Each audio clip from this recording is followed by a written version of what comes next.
Hi friends, నేను ఈరోజు సొరకాయ సాంబార్ చేశాను. ముందుగా ఒక గిన్నెలో కొంచెం ఆయిల్ వేసుకొని దాంట్లో కొంచెం జీలకర్ర, ఆవాలు వేయాలి. అవి చిటపట్లాడాక కరివేపాకు వేయాలి. ఆ తర్వాత ముందుగా కోసి పెట్టుకున్న టమాటో, సొరకాయ ముక్కలు, పచ్చిమిర్చి వేసి అది వేగాక సొరకాయ ముక్కలు, టమాటా వేసుకోవాలి.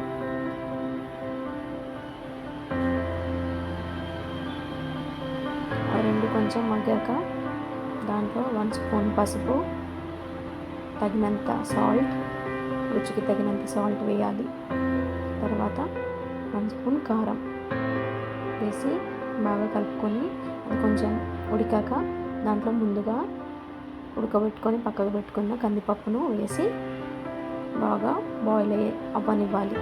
ఒక మరుగు వచ్చాక బాయిల్ అయ్యాక దాంట్లో చింతపండు పులుసు పోసుకొని మరుగుతున్నప్పుడు కొత్తిమీర వేసుకోవాలి. అంతే, ఎంతో యమ్మీ సొరకాయ సాంబార్ రెడీ. చాలా టేస్టీగా ఉంటుంది. ట్రై చేయండి ఫ్రెండ్స్.